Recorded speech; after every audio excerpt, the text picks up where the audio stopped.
Muito bom dia, pessoal. Como vamos? Iniciando novamente aí a nossa semana.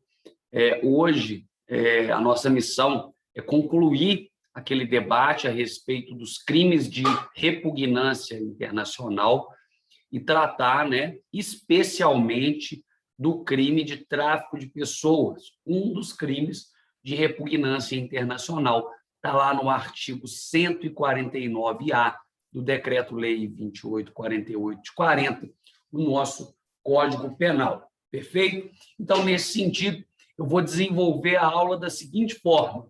Nesse primeiro bloco, nós vamos relembrar o conceito anteriormente trazido relacionado aos crimes de repugnância internacional e ainda delimitar ainda mais esse conceito à realidade dos crimes praticados no território brasileiro. E ainda, no nosso segundo bloco, nós vamos estudar especialmente um desses crimes de repugnância internacional, qual seja tráfico de pessoas. Tráfico de pessoas. Então, mais uma vez, desejo uma ótima semana para vocês, tá? E sem mais delongas, a gente inicia. Vamos relembrar lá. Na definição do professor Fábio Roque, alguns crimes devem ser taxados como de repugnância internacional. Nesse aspecto, eu conversei muito com os doutores e doutoras para não confundir os crimes de repugnância internacional meramente com os crimes de gravidade em abstrato acentuada.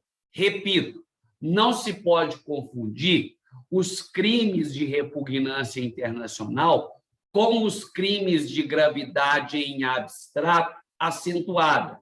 Hugo, como assim? Professor, como assim? Bem, eu estou dizendo aqui, estou fazendo a relação para vocês, de que um crime de gravidade em abstrato, a exemplo do estupro de vulnerável, não se tem dúvida. O crime de estupro de vulnerável é grave, seja qual for a modalidade, seja qual for as especificidades do caso concreto. Então, veja, o crime de estupro de vulnerável, muito embora de gravidade em abstrato acentuada, quer dizer, muito embora grave, independentemente dos meios próprios do caso concreto ou das formas específicas de execução do caso concreto, independente dessas especificidades, o crime de estupro de vulnerável, está lá no artigo 217-A do Código Penal, ele é de gravidade acentuada. Ponto. Contudo, esse delito não é o quê? De repugnância internacional. Muito embora ele seja demasiadamente grave, ele não é, per si, de repugnância internacional.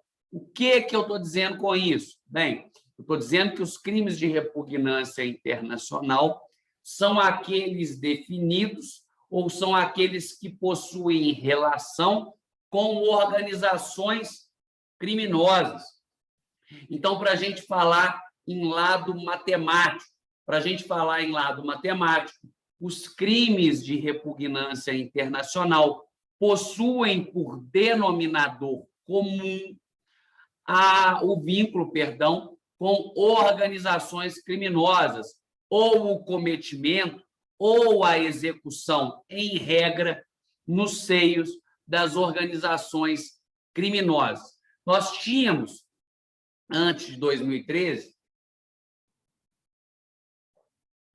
que recorrer a diplomas internacionais para buscar socorro na definição do que seria organização criminosa. Contudo, lá em 2013, com a promulgação da Lei 12.850, nós tivemos a delimitação conceitual em território brasileiro do que seriam as organizações criminosas. Vamos lá, então, nos termos da Lei 12.850 de 2013, para a gente conversar. Olha lá. Considera-se organização criminosa a associação de 4 ou mais pessoas estruturalmente ordenada e caracterizada pela divisão de tarefas, ainda que informalmente, com o objetivo de obter, direta ou indiretamente, vantagem de qualquer natureza, mediante a prática de infrações penais, cujas penas máximas sejam superiores a 4 anos, ou que sejam de caráter transnacional, ou que sejam de caráter transnacional. Então, perceba, meu doutor e minha doutora, que o conceito de organização criminosa hoje tem amparo na legislação brasileira por força da Lei 12.850. E aí, uma determinada palavra na definição da Lei 12.850, do que seria aí organização criminosa, nos chama atenção. Então, o doutor e a doutora vai abrir o vadimeco e lá na Lei 12.850, o doutor e a doutora vai grifar, vai circular para mim a transnacionalidade, ou o termo ali, transnacional. Por quê? Porque isso é muito importante. Isso nos traz à mente a ideia do que seriam aí os delitos, ou isso fortalece o denominador comum, ou qual seria o denominador comum dos crimes de repugnância internacional. Então, vamos a eles propriamente ditos.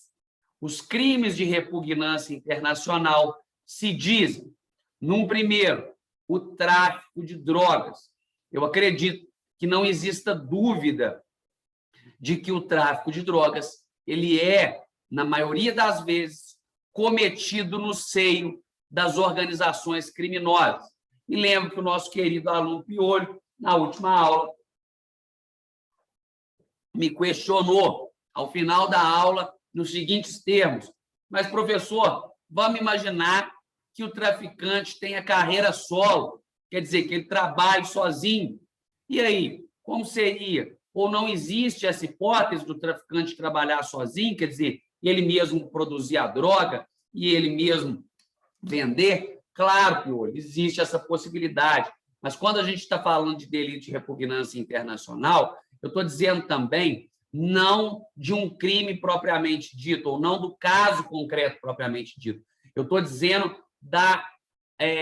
do contexto geral de cometimento de delito, inclusive com a chegada, com um volume alto de chegada de drogas ou da produção de drogas em território nacional. Então, nesses casos, na chegada de volumoso quartel de drogas em território nacional, nós sabemos que essa chegada ela não pode ser sozinha, ela não pode ser mediada por um único indivíduo. E ainda, a produção em larga escala de drogas ilícitas e entorpecentes, ela não pode ser produzida unicamente por um indivíduo. Nós presumimos que existe ali uma organização criminosa ao entorno disso. E eu acredito que não reste dúvida. Nós sabemos, então, é possível afirmar que o tráfico de drogas, na maioria das vezes, Piolho, ele é cometido nos seios das organizações criminosas ou no seio das organizações criminosas. Fizemos aqui a nossa primeira consideração a respeito do tráfico de drogas. Vamos para o segundo delito de repugnância internacional, tráfico de pessoas. Tráfico de pessoas. Então, tráfico de pessoas, nós vamos fazer as observações mais específicas no nosso segundo bloco, mas, para nós já adiantarmos, equivocado está aquele que entende que o tráfico de pessoas ocorre meramente para fins de exploração sexual. Sim, a exploração sexual é uma das formas especiais, ou seja, é um dos dolos especiais do crime de tráfico de pessoas, mas não é o único.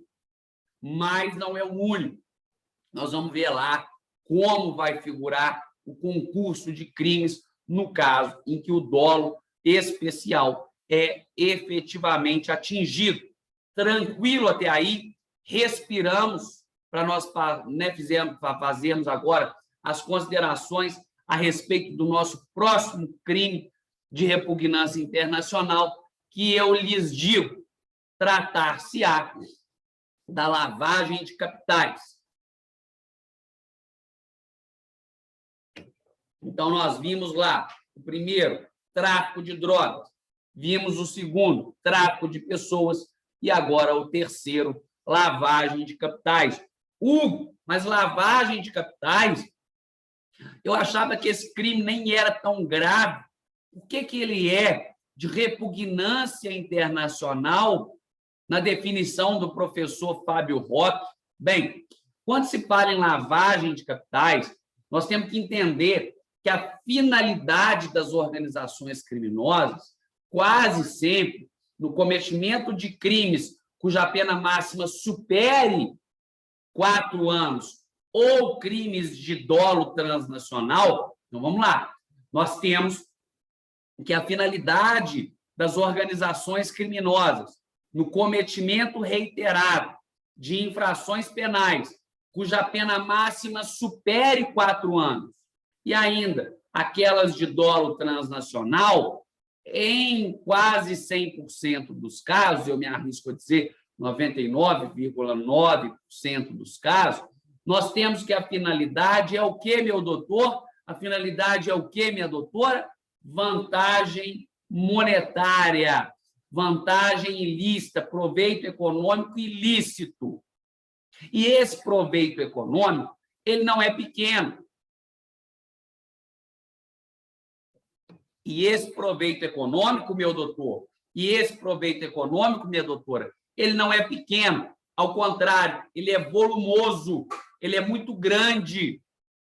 E a partir do momento que essa organização criminosa angaria volumoso proveito econômico, a partir do momento que essa organização criminosa toma posse de muito dinheiro, para ela usar esse dinheiro, ela precisa lavar ele. Ela precisa deixar esse dinheiro com aparência o quê? Lícita, com aparência de legalidade, justamente para que ela possa usufruir desses valores. Afinal de contas, o dinheiro gera rastro. Então, se a organização criminosa ela não lava o dinheiro, para quem não sabe o que é lavar dinheiro, fica aí, é deixar o dinheiro ilícito com aparência de lícito. Para quem não sabe o que é lavagem de capitais, é utilizar uma ponte para que o dinheiro ilícito aparente licitude, ou fique com aparência de licitude. Tá? Então, essa organização criminosa, meu doutor, minha doutora, ela precisa fazer essa ponte para que esse dinheiro tenha aparência lícita. Porque se ela não fizer isso, meu doutor, minha doutora, sabe o que acontece? Ela não pode usar o dinheiro, porque senão o dinheiro é um rastro que vai indicar para as autoridades públicas o cometimento de ilícito por essa organização criminosa, ou seja, vai dar o caminho que o poder público precisa seguir para prender esses agentes delituosos. Então, respire, fique calmo, você vai entender o conteúdo. Nós estamos aqui caminhando lentamente para que esse conteúdo fique na cabeça do doutor e da doutora. Então, nós estamos falando aqui dos crimes de repugnância internacional. Quais são eles? Tráfico de pessoas, tráfico ilícito de drogas entorpecentes e lavagem de capitais.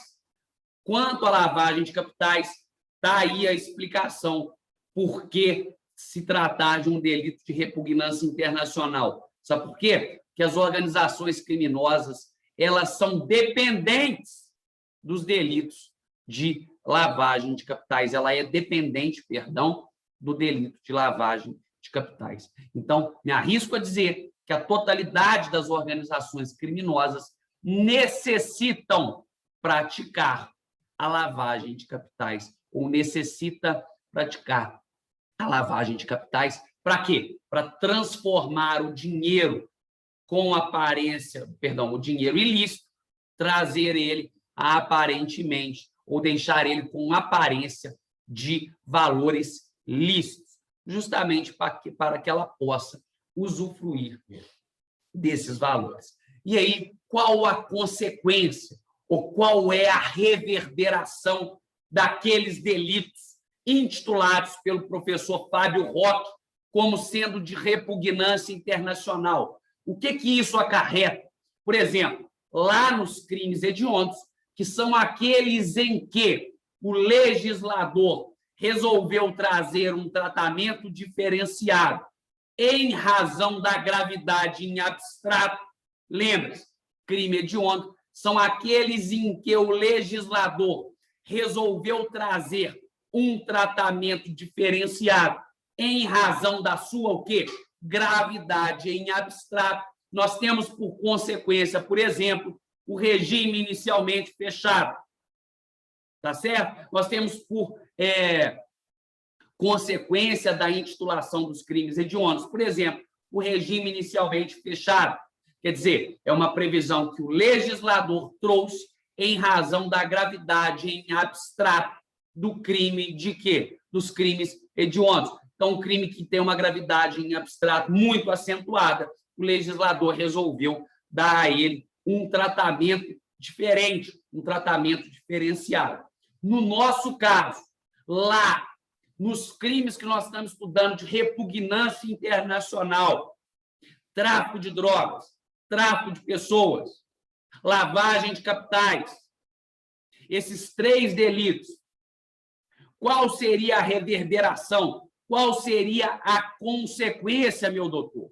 Qual seria a consequência, minha doutora, de ser esse delito intitulado de repugnância internacional? Bem, a consequência da intitulação do delito como de repugnância internacional é que, segundo o professor Fábio Roque, a comunidade internacional, presta atenção aqui, quer dizer, o grupo de estados-nação, o grupo de sujeitos de direito internacional. Lembre-se que o indivíduo é sujeito de direito internacional também, mas aqui eu estou falando do sujeito de direito internacional relacionado ao grupo de estados. A comunidade internacional, caracterizada aí por grupo de estados, deve mover esforços para, dentro de um juízo de convenções internacionais, de tratados internacionais, criar engrenagens, criar mecanismos para combater os delitos de quê? De repugnância internacional de forma conjunta e efetiva. Por que de forma conjunta e efetiva? Porque me arrisco a dizer, praticamente na totalidade dos casos, os crimes de repugnância internacional possuem dolo transnacional, possuem dolo que externa as fronteiras do país de origem. Então, quase na totalidade, os delitos de repugnância internacional extrapolam as fronteiras do país de origem. E, a partir daí, a partir da coalizão, a partir da criação de engrenagens para o enfrentamento da comunidade internacional, perdão, para o enfrentamento dos crimes de repugnância internacional pela comunidade internacional, é possível frear, é possível delimitar, é possível ir de encontro a esses criminosos. E você sabe por quê que a comunidade internacional precisa fazer isso, porque os crimes de repugnância internacional, ou ainda, né, os delitos de repugnância internacional, os delitos cometidos no seio das organizações criminosas,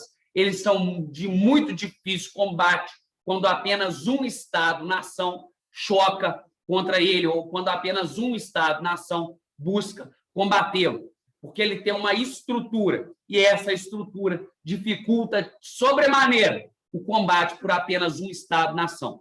Você quer saber qual é essa estrutura? É algo que a gente volta a falar daqui a pouquinho no nosso próximo bloco, queridos. Aguardo vocês.